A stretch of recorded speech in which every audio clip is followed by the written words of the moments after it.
Recording has started. What that means is that if you take your if you put your camera on, or if you put something in the chat, or if you speak, it's all part of the record. So this is being recorded. I'm going to move on to our agenda for the day. We're going to start with a little bit of information about the kickoff dates. Then we have an exciting announcement about something called the Illustrative Math Curriculum that Rachel Barron will be demonstrating for us.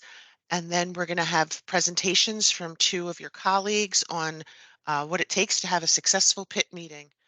And those colleagues will be from Altoona Area School District and United Neighborhood Centers of Northeastern Pennsylvania. So first off, the information you've been dying for. Save the date.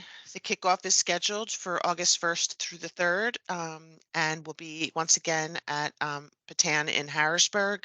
We don't have a full agenda yet, or who will be asked to attend, but get this on your calendar and save those dates. Any questions before we move on? Any questions about the kickoff? I probably can't answer anything, but just in case. Okay. So our first presentation of the day is going to be about illustrative mathematics.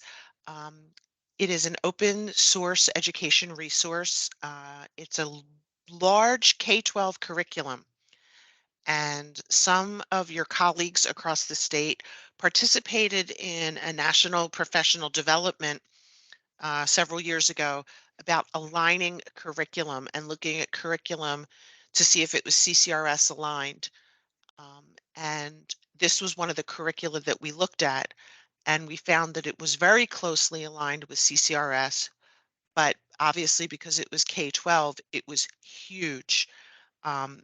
So we had a team that then used the tools that we learned during this PD opportunity, and they chose lessons out of this large curriculum that were sort of the core of what you should be teaching if you're teaching CCRS aligned math lessons.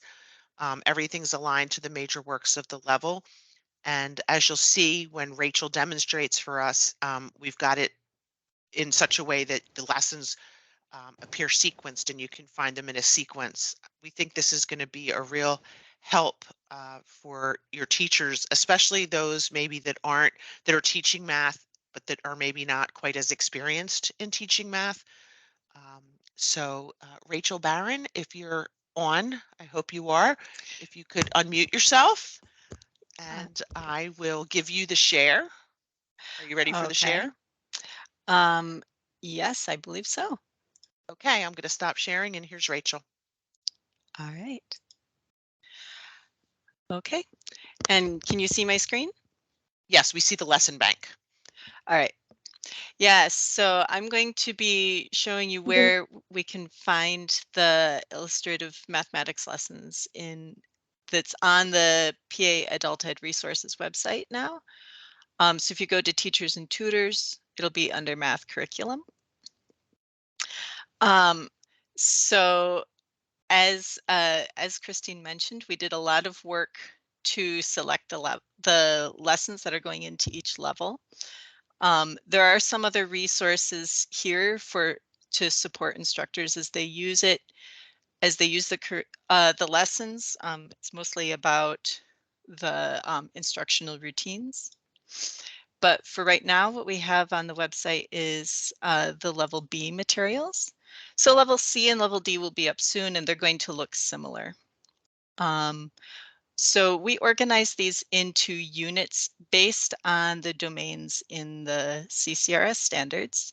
So because of that, some of the units are larger than others. You can see at level B, there's a little bit with addition and subtraction here, and a lot more with multiplication and division, since that's a major focus of level B.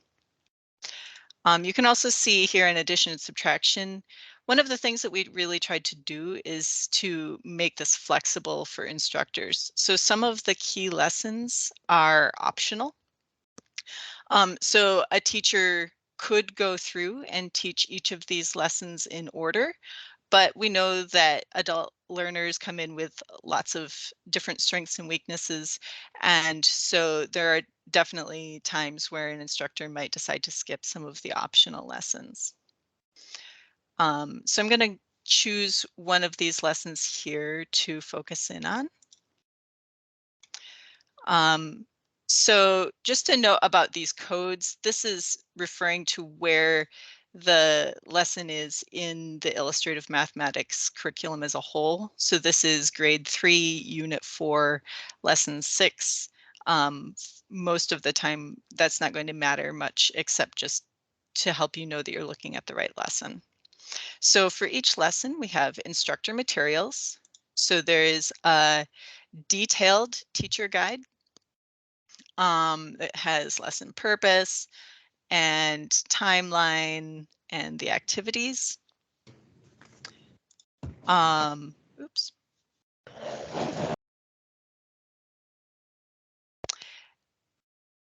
And then there are also slides available that the teacher can just download and use.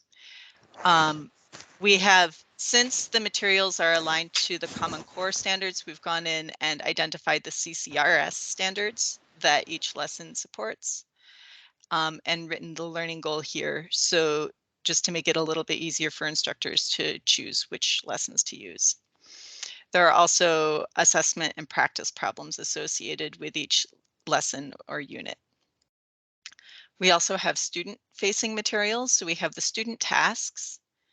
And so these are clean materials. They're intended for students to look at them, and they have a lot of space for work.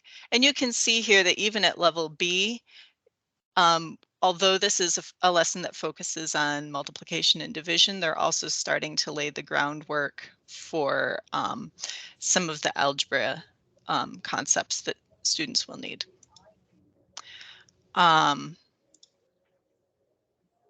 So we also have down at the bottom of the lesson page. Oh, I'm sorry, I forgot to mention, there's also a cool down. The cool down is really important. It's actually a formative assessment that instructors can use to determine if the students have met the goals of the lesson. And then to help support instructors with flexibility, we have related lessons associated with most of these. So we have preparation lessons. So those are lessons that an instructor might use if they feel that their students are going to need a little more scaffolding into the concept. And then review and extend lessons. So these would be generally used after the main lesson, and these would be used to offer students more practice with the concept or to dig a little bit deeper. So if this is a particularly important concept that students really need to learn. I will say, sort of going back to the teacher guide, each of the lessons follows the same general timeline. There's always a warm up, usually 2 or 3 activities, a lesson synthesis, and then a cool down.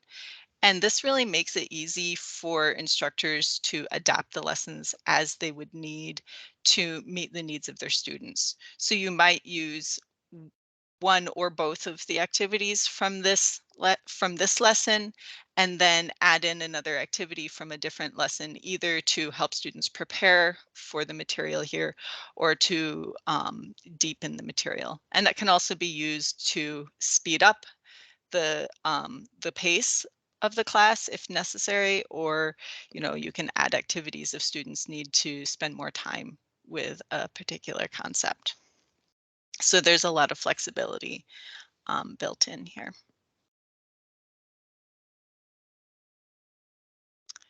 Um, so in addition to this, so all this is up, level B is up on the website now. Instructors can go in and start exploring and using this as soon as they want. We are also planning to offer some professional development around the illustrative mathematics lessons in the future. And so I think that is everything I have, Christine. Does anybody have any questions?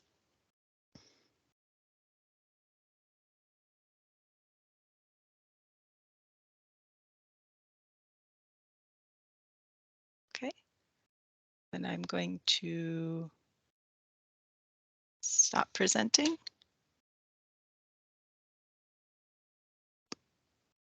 And Perhaps keep the share, Rachel, in case anybody wants oh, you okay. to demonstrate. I don't know.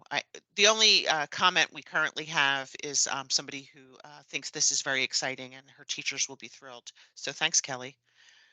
Um, does anybody have any questions about this? You can either put something in the chat or unmute yourself. You've got Rachel on. She was one of the main developers of this. Um, Mercedes Anderson is asking, is there a textbook suggested?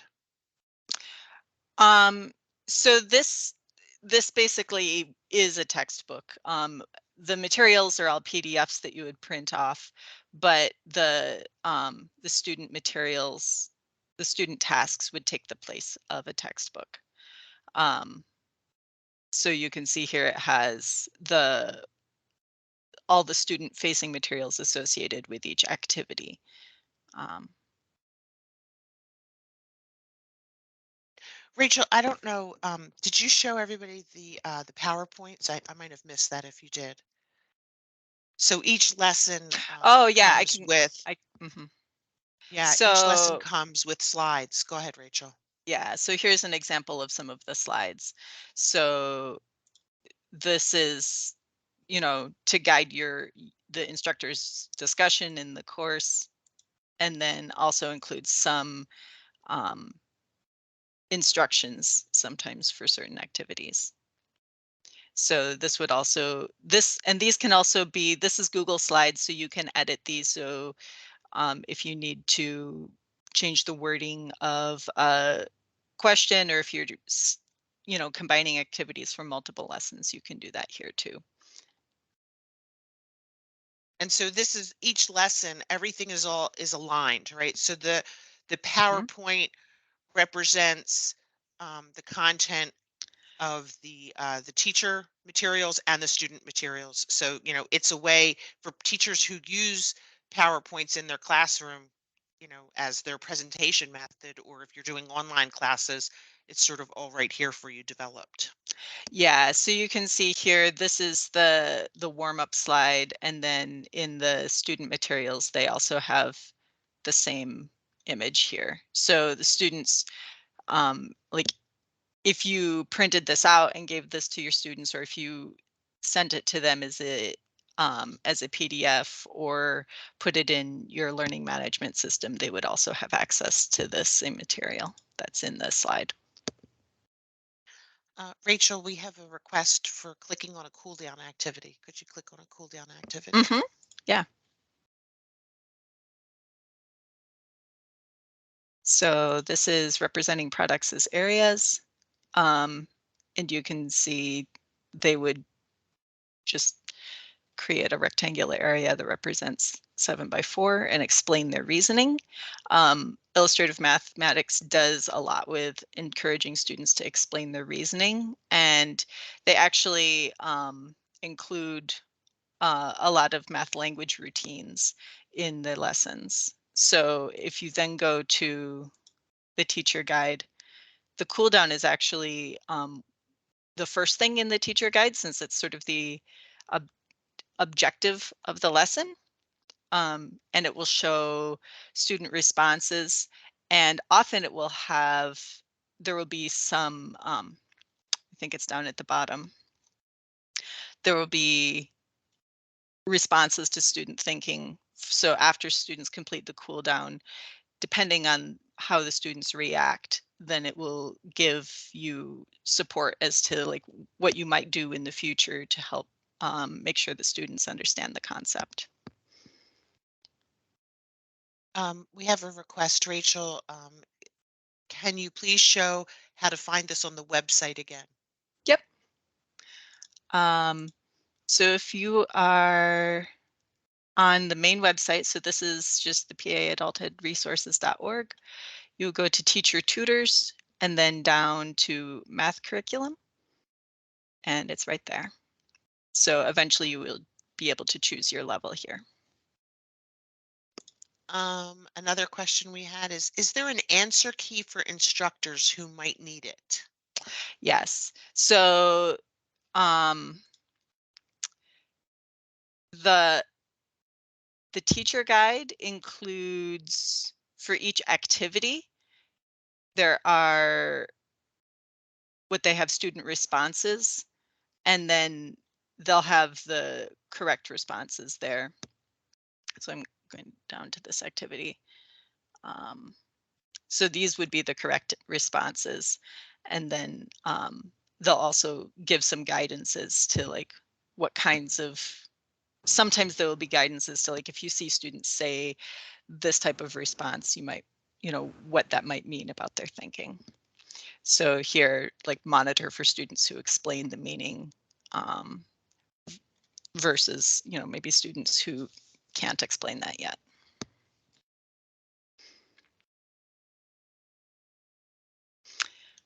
I will say in the, sorry, I have too many tabs open. In the assessment and practice problems, these are by unit. So if you, so these assessments and practice problems, each for level B, they each cover a range of lessons. And the answers are all in the teacher guide at the bottom. They are not in the document itself.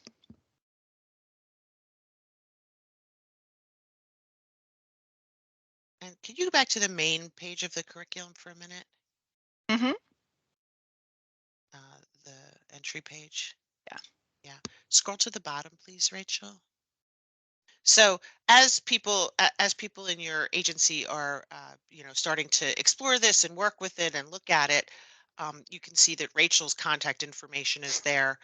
Um, so Good. if people have questions, about how to find things or how to navigate through it, they can certainly email Rachel about those items.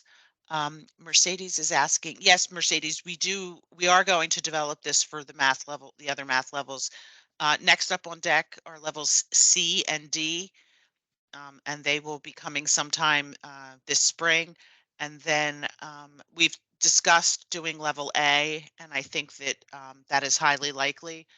I don't think we'll be doing level E, but we'll see how it goes. But definitely C and D coming by the end of this program year, and level A early next program year. Any other questions for Rachel? Oh, Rachel, you got claps. Oh, yay.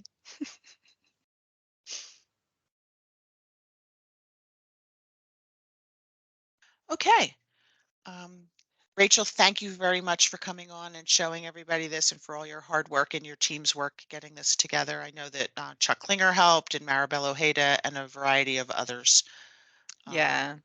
Yeah. Gail Willits from Penn State also Yeah, helped a lot Willits with the from Penn beginning. State. That's right. Mm-hmm. She's one of our other math people. Yep. So thanks so much. I am going to take the share back. Mm-hmm. All right.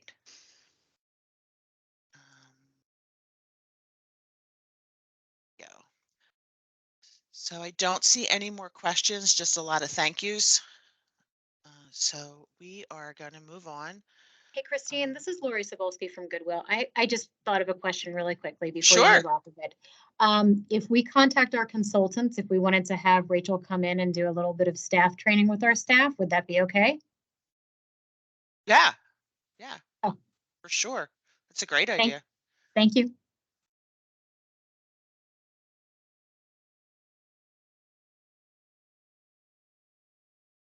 Okay. Now I'll move on. So I'm going to turn it over briefly to Cheryl Parker to introduce our next presenter. Thanks, Christine.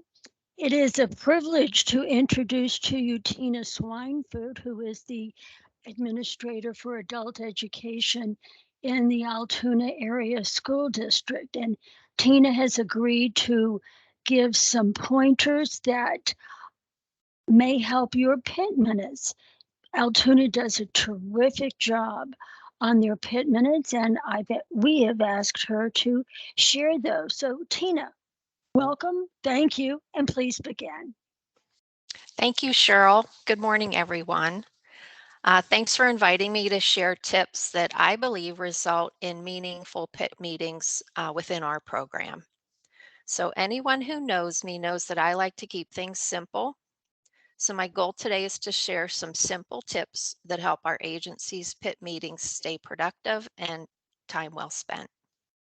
Some of these tips you may already have in place at your agency, but I hope everyone can find at least one takeaway that could make your PIT meetings even better.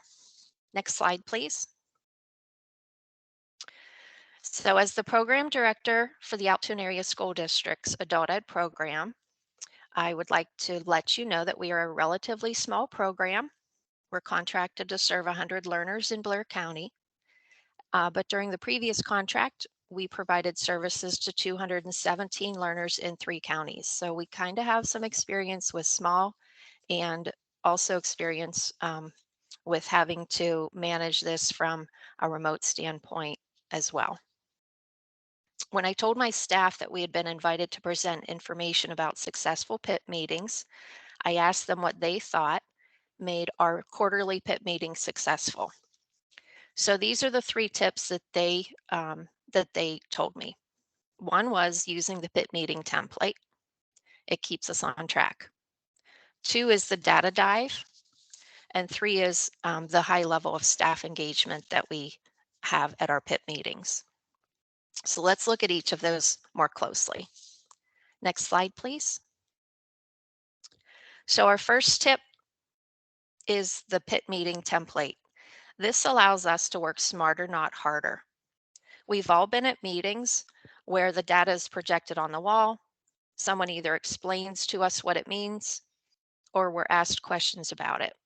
Personally, I like having the data and the questions in my hands right in front of me so that I can view it, interpret it, jot notes on it, and have my own thoughts about it when asked to answer the questions. Data is something that people interact with, not just view on the wall. So at our agency, we use the template as our PIT agenda, which later turns into our PIT meetings, PIT minutes, and everyone receives a hard copy of the template and the data.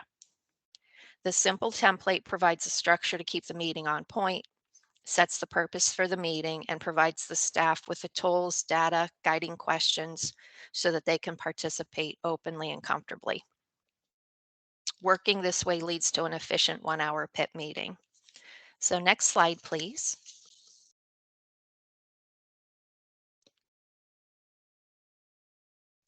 So this is the blank version of the PIT template we use. It might look familiar to many of you. I think either PDE or the Professional Development System developed this and shared it with agencies probably years ago, but we still use it because it's simple enough for us to keep on track at our meetings, but open enough to personalize it to our needs. So the first half of our PIT meeting is spent reviewing the data or the data dive.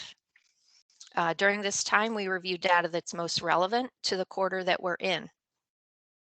The eData tables, eData reports, bullets of the data, as I said before, they're included to each participant in hard copy. The second half of PIT is spent reviewing the progress of our PIPD plan and our PLC work. So the template, although very simple, it's important for us to hold an efficient meeting so that we can keep things moving.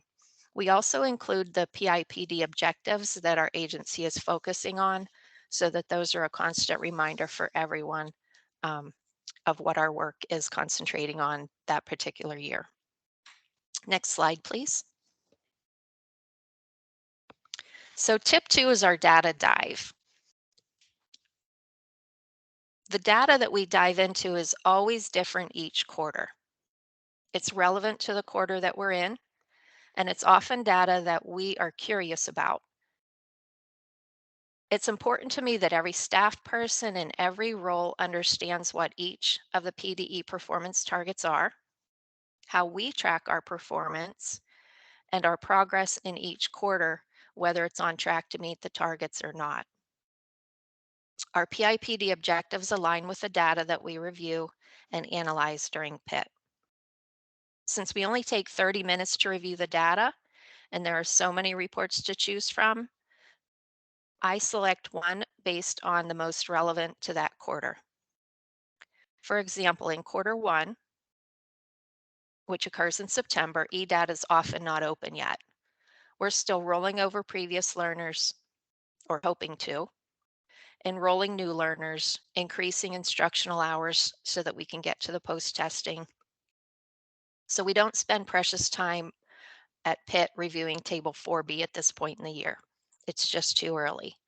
Instead, first quarter PIT is spent looking at the previous year's progress of meeting or not meeting the performance outcomes, reviewing last year's eData tables 1 through 4 to learn who our learners were, how we can better serve that demographic, and reviewing the current year's first quarter agency collected data.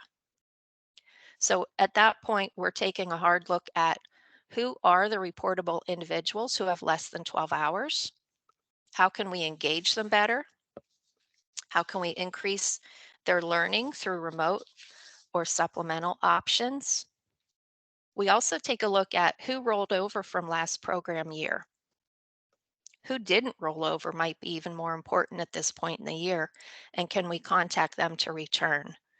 Those are the learners who we are really trying to keep a close eye on because we had invested a lot of time in them the previous year. So we hope to continue services to them. We also take a look at our first quarter outcomes so far. Are we tracking them thoroughly within our agency collection system? Did we miss anyone? So second quarter PIT occurs in December. By now, eData hopefully is open. Reports are available. We spend a lot of the second quarter PIT data dive looking at reports that provide feedback on the progress of our PIPD objectives. So we can't take a deep dive on everything. I choose one report that we're going to look at together, and then we dive into that report. So some of our favorite reports are the total hours by adult with educational gain, Table 4, and the Table 4 raw at this point in the year. The total hours by adult report is a snapshot of everything. Reportable adults, participants, total hours broken out by in-person hours, distance learning hours, entry exit at EFLs. It's a nice snapshot that helps us to monitor everything. For example, at December's PIT, the distance learning hours peaked a discussion that made us more curious about the supplemental distance learning that we were providing. We knew everybody was getting supplemental distance learning opportunities, yet we had minimal hours of completion by the learners. So by taking a harder look at this, it led to some simple changes and improvements in our process for supplemental distance learning with our learners. Another favorite report for quarter 2 is Table 4. That shows our EFL gains progress at each ABE level. It shows the expected PDE target. And on a deeper level, we take a look at how many more learners in each level do we need to make an EFL gain so that we're on track to meet the PDE target for that level, and ultimately at the end of the year as a summary. Then we take a look at the Table 4 raw data to see who's still active, who is in each of those levels, who's due or almost due for a post-test, and even deeper to identify whose scaled score is close to an EFL gain. It's very interesting to take a look at that because sometimes they're just a point or two away from the next level up. So that we like to get that low-hanging fruit when possible. The reports are most relevant to the second quarter because by now many of the learners are ready to exit or have exited. And if we don't have a post-test on them, we do try to bring them back in and get that from them. Third quarter PIT occurs in March. So we take a different look at the data. Our needs are kind of changing. We're still keeping everything simmering data-wise, but where our focus is in the March PIT is that we've passed the midpoint of the program year. It's important that we all understand our progress and where we are in meeting the targets that PDE has set forth. Some of our favorite eData reports for the third quarter include the enrollment summary, which we're constantly looking at, as are you, the total hours by adult, in-person distance learning hours, as I said before, table 4 raw. And this is about where we start taking a harder look at the table 4B, pre and post test with EFL gain. How many individuals are on track? What's our percent there? Can we improve that? And especially the follow-up outcomes, the core report. Again, we don't have time in PIT to dive into each of these reports, so I select one for us to review at length and then provide bullets of the other reports to discuss. For example, we might look at, we just had PIT this week. We took a harder look at the follow-up core outcomes report together. We wanted to analyze how many met and who were they that met their high school equivalency credential, post-secondary enrollment, employment goals. Having all eyes on this report provides us the opportunity to identify outcomes that may have been overlooked of being entered into eData. Take a look at learners who we could nudge along a little bit to meet their goal by June, or evaluate our internal practices of how we're supporting learners to enter post-secondary and employment. Are we doing enough so that we meet those goals as well and our learners are getting the support needed? Fourth quarter PIT is similar to third quarter PIT. We have about the same favorite reports that we choose from. But by now we're more consumed with table 4 EFL gains, table 4 raw, who are those individuals that we could get those post tests from,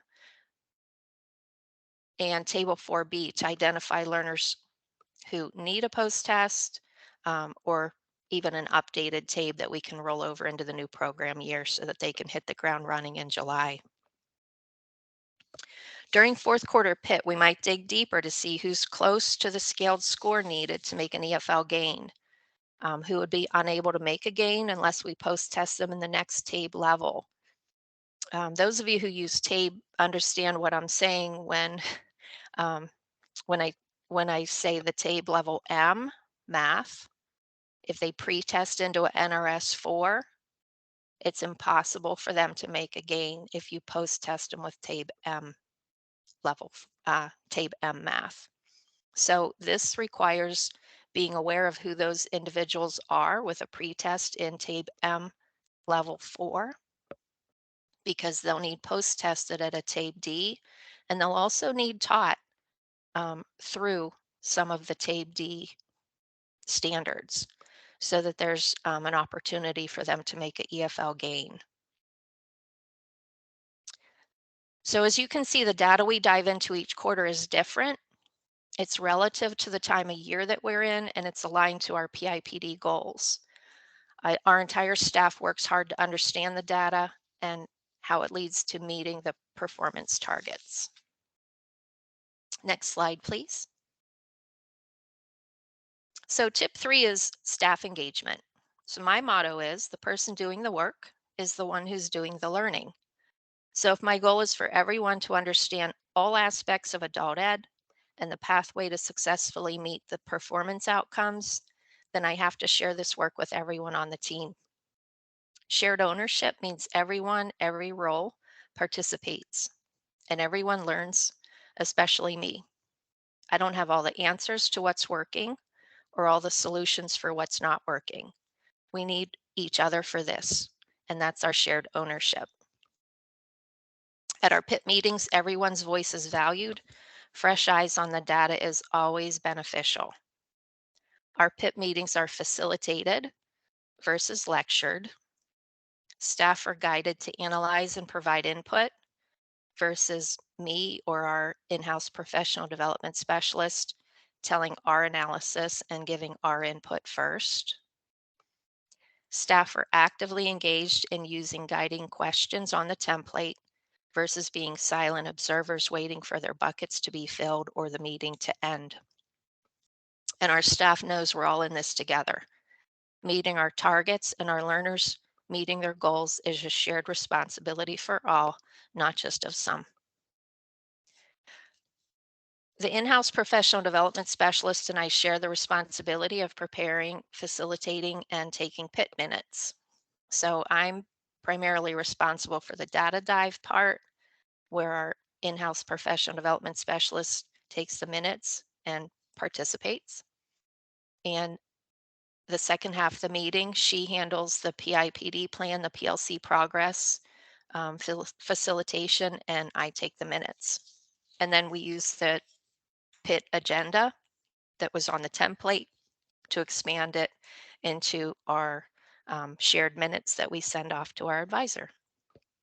So staff engagement at PIT results in shared ownership of our agency's performance outcomes. And the last slide, please.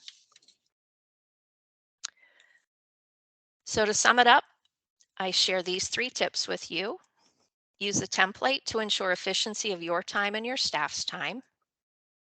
Look at different data during each PIT to broaden everyone's scope of knowledge. Pique their curiosity and understand where your agency is with meeting outcomes. Honor your staff's voices, keep them engaged throughout the PIT process, and it will lead to stronger agency and better outcomes. So I'm happy to answer any questions, or feel free to reach out to me with questions. So go ahead. Alicia is clapping for you. Thanks, Alicia. Oh, thank you. Very if you have any sweet. questions for Tina, you can either put them in the chat or unmute yourself and ask away. Thank you.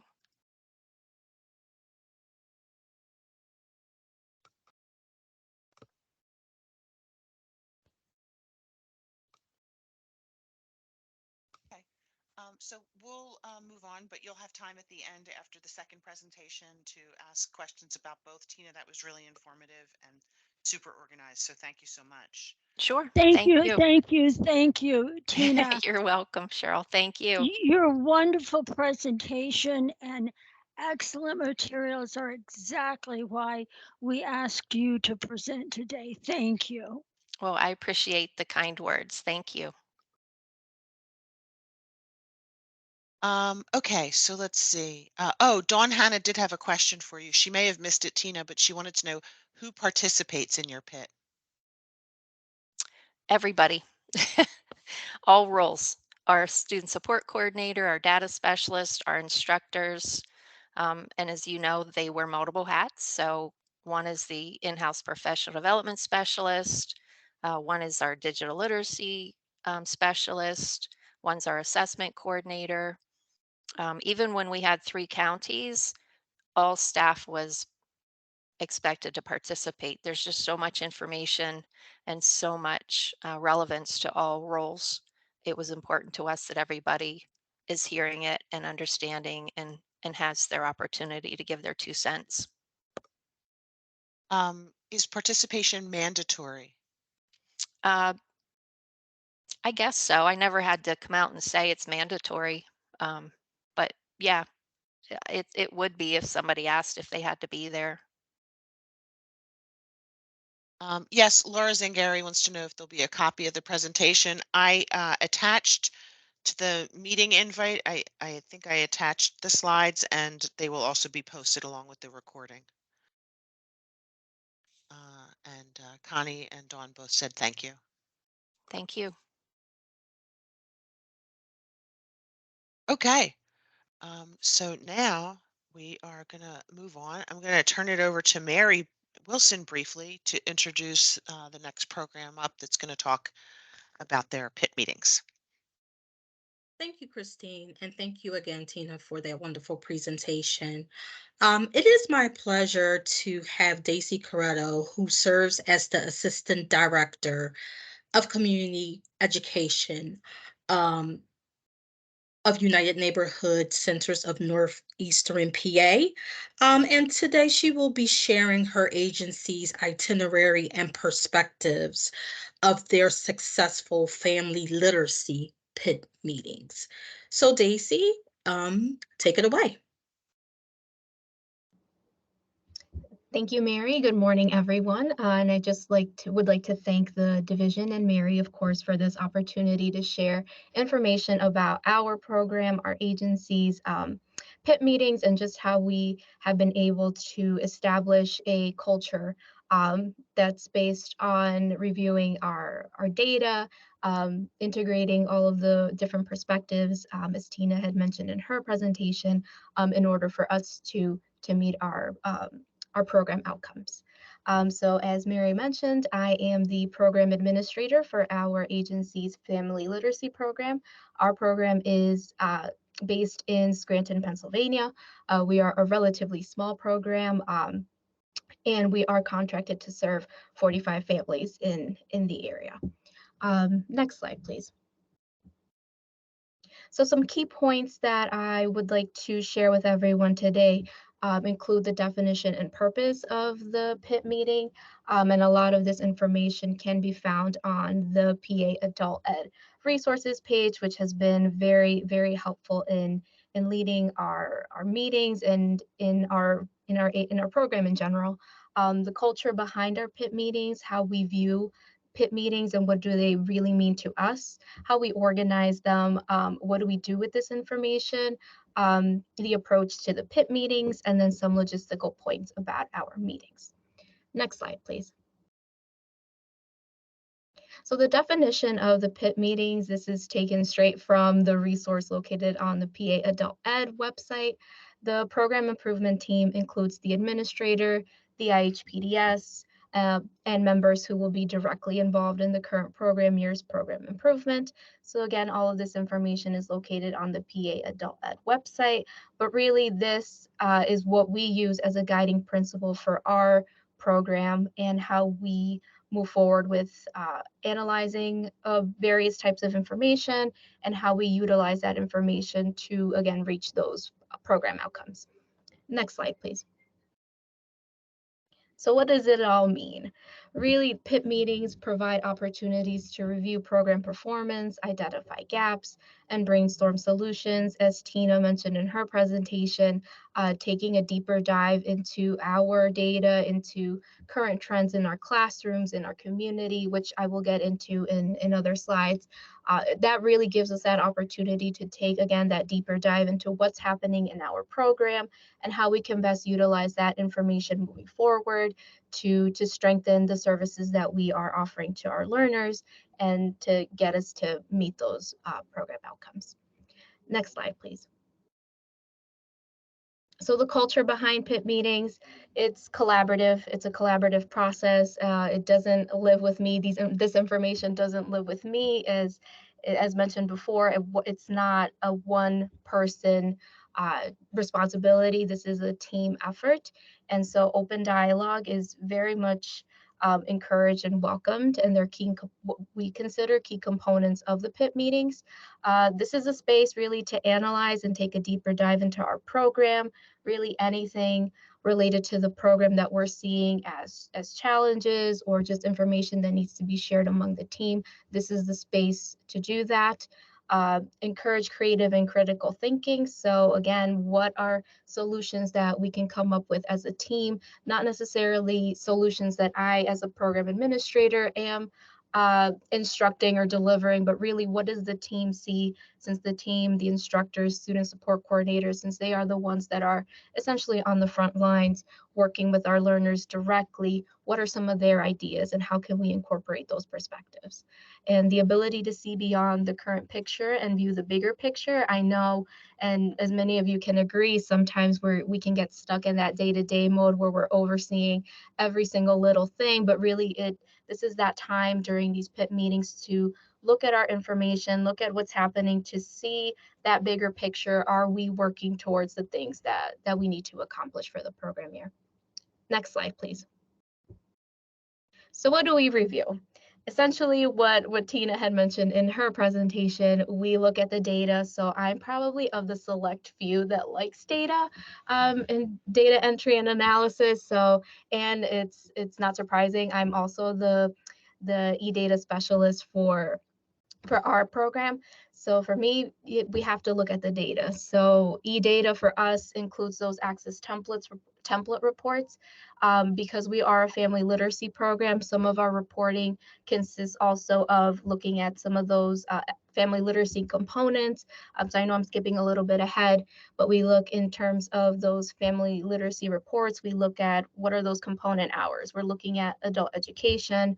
We're looking at parenting hours, our interactive literacy activity hours, our early childhood education hours. We look at all of these hours per family to make sure that they are receiving the services that we are contracted to provide and that they are meeting those enrollment requirements. So going back up to the enrollment reports, where are we in terms of enrollment? What do our enrollment numbers look like now? And if so, and if we have learners, families who are very much ready to enroll but are still missing some things, what are some things that we can do to make sure that they are enrolled and that we can report on their progress. EFL progress, so educational functioning level, how are we progressing in terms of our learners? Are they meeting those EFL gains? And this is more so, then this information can be taken into the PLC meetings, which I know the instructors then can take a deeper dive into the content and what's provided in the classrooms and how they can strengthen that information to support some of those EFL gains. Moving down to documentation, if it's probably one of my favorite quotes that I've ever heard in this role is, if it's not documented, if it's not entered in any kind of system, then it really didn't happen. So for us, documentation is key. And this could be looking at our files, making sure that our files are up to date, making sure that all our internal spreadsheets are up to date, that the data and e-data is looking good. And then too, because I meet weekly or bi-weekly with the team in personal supervision meetings, I like to keep notes of that as well so that we can stay on track of what it is that we're working towards.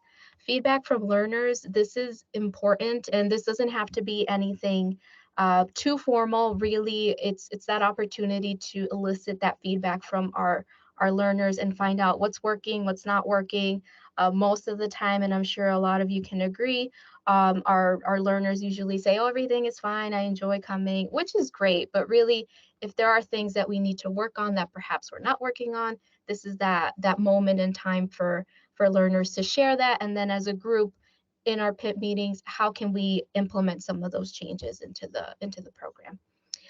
Community data. So because our program is part of a large social service agency, which is actually celebrating 100 years this year, community is so important to us, both inside the classroom and the community at large. So what is happening in our community? Are there things that are happening that are affecting our learners' participation, for example? So an example of this, which I've shared with Mary, is our local school district has been having meetings throughout the year to talk about potential school closures. So some of these schools, our families have children in these schools. So what would that mean for our families? And if they're regularly participating, will we see any kinds of decrease in participation, in attendance? So it's having that eye on what's going on in the community, because as we all know, there are so many factors that affect our learners and their participation in our programs. Internal agency data, when e-data is not open, we usually have an internal database. As a social service agency, we have an internal database that we use to collect information for our clients, but then too, within our program, we have an internal spreadsheet where we keep our component information, all of our data. We keep that in there so that we have an eye on the data. And then once eData is open, we can use those different data systems to help us in analyzing that data. As was mentioned before, I think I skipped ahead to the PIPD plan, really looking at that and making sure that we're also on progress with that. And then for professional development opportunities, this can be in the form of what are some of the institutes that our instructors are in. I know currently they are working with Diane Shower. So what are some of the things that they're learning in that institute. And as for me and some of the colleagues on the call, we're part of the LEAD Institute. So it's bringing some of those resources and knowledge that we're learning in those different institutes and bringing it together to see how we can best improve our program and continue to support our learners. Next slide, please. So what do you do with all this information? So as I was saying before, analyze. So what does this data say about our program? Are we meeting the numbers that we're supposed to be meeting? Are we on track for the program year as a whole? So again, looking at that bigger picture, are there any key findings or trends in our classrooms? Our instructors, as I mentioned, are the ones who are meeting with our learners daily. So what are some of those trends that they're seeing? And are they things that perhaps in one classroom there's a specific trend, and then in another classroom is there something else that's going on? Or is it a bigger trend that we're not aware of, and how analyzing how that may affect learners and their participation. Identify, so are there any gaps in those services? Are learners facing any kind of barriers to participation? So as I mentioned before, as learners have so many things that are going on in their lives, and that can also be compounded by other things. So it's important to make sure that we're keeping an eye out on some of these things and identifying any gaps if there are. Again, because that the ultimate goal is to meet our objectives, to meet our program outcomes. And so if there's something that needs to be tweaked or needs to be looked at, this is that time to look at that and act on those things. So brainstorm solutions as a team. Again, this is a collaborative process, so it's not me saying this is what I think we should do, or this is what we should do.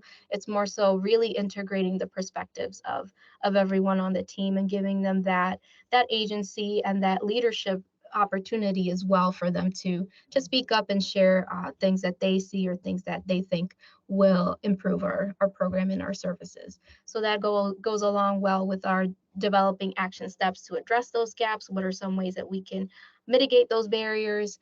And then the great part about being in a social service agency is that our agency utilizes a unique wraparound approach. So if, for example, if there is a family, learners who we are working with who say, unfortunately, I'm going through food insecurities right now. I'm experiencing food insecurities and I can't participate in the program. So as part of a social service agency, we have several programmatic departments that offer different services. So then this is a great way for us to connect them with other departments in our agency, to do that warm handoff to them and say, hey, our learners are experiencing this kind of barrier. Is there some way that we can assist them? And then that way you're taking care of, collectively, you're taking care of some of these barriers that can affect participation. And this is really where our student support coordinator comes in, because she's the one who oversees some of these things and can make those connections as well. Next slide, please.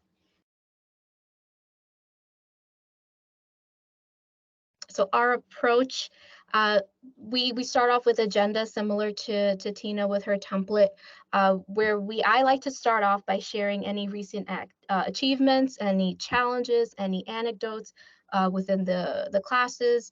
So actually, this was just added in not that long ago. So a smoke detector presentation. We were just talking about one of our instructors, and I'm not sure if he's on the call, our IHPDS, Michael McHale. We were just talking about recent trends in the classroom. So he had mentioned that he constantly hears the beeping of smoke detectors, fire detectors in the, some of the students in their houses. So that might just mean you need to replace the batteries or things like that. So we're seeing some of these trends in the classroom. And so we've been talking about, or we're going to talk about, how we can take that a step further, perhaps invite our local fire station to do a presentation. We can create some kind of in-person ILA activity where we can integrate some of these more important skills, but really learning more about their community, building those connections with the community, but then also tying it to our literacy objectives. So that's something that we'll be working on. again, share progress on institutes and other professional development opportunities. What are some things that our team is learning? How are they starting to integrate that into the content, into the program? And myself, what are some things that I'm learning as part of the LEAD Institute? And I'll say that in creating this presentation, I took a lot of that information that we've been learning since November and tried to implement that into this presentation, but then too in my role as the administrator. And really, how can the rest of the team and learners benefit from this information? Because ultimately the goal of participating in these institutes is to bring that information back to the team and implement that into the program so that our learners can benefit from that.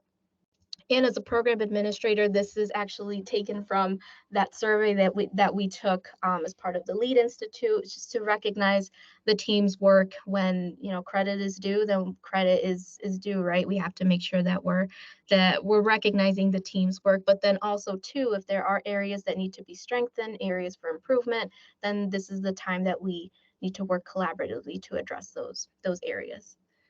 Next slide, please.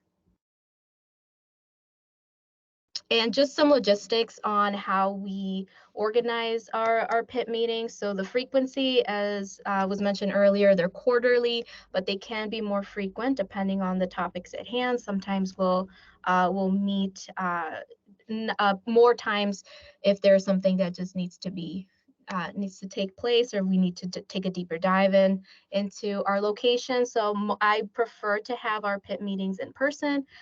There's just a different dynamic in meeting in person, but I know that oftentimes that may not all be possible for agencies across the area. Time, so we do have some of our members are part-time, so it's finding that right time to meet with everyone. So again, a convenient time for all team members. Usually it's later in the afternoon when I know that our part-time instructor is in the office. And who attends these meetings? It's myself, the administrator / data quality specialist, our instructor, who is also the IHPDS, our other instructor, who's the tutor coordinator, and then our student support coordinator, and who is also our intake specialist. Next slide, please. And PIT meetings, in full disclosure, and I know we're getting close to 12, but in full disclosure, I am also currently pursuing my master's in social work. So a lot of the things that I'm learning in the classroom, I'm also implementing into my daily role as an assistant director, but then too as a program administrator. So what I try to do is just utilize that micro and macro level approaches to guide the program performance. So again, really taking a deeper dive into all of our resources, all of our data, in whatever forms those are, and then giving that macro look at where are we headed, and what's the bigger picture to ultimately meet those program outcomes. Next slide, please. And that's essentially it. I'm happy to answer any questions. If not, here is my contact information. And then I've also included information for Michael McHale, who is our ESL instructor in our IHPDS. But really the biggest thing that I do want to emphasize is that it's a collaborative process, and one that I'm very happy to be a part of, because you get to, in my role, it's really nice to see how people step up to the plate and really share their perspectives, and with the best interest of our learners and their families. Thank you. Thank you, Daisy, for that superb presentation. And thank you again, Tina, for your very informative and wonderful presentation. So I'm going to turn it back over to Christine. Thanks, Mary. Thanks, Daisy. Thanks, Tina. Thanks, Rachel. We're at time, but for anyone who has questions, I can stay on and the advisors can stay on. So we'll take some questions right now. If anybody has questions about anything that you heard today.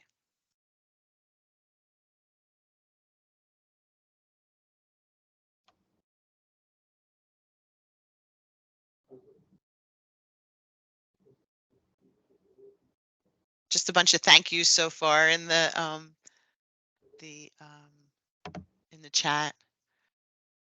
Amanda Harrison says thank you. Tina and Daisy. Alicia says thank you. Great presentations today. Dawn Hannah said thank you. Oh, all kinds of thank yous in the chat. So it looks like we don't have any questions. So I am going to stop the recording. And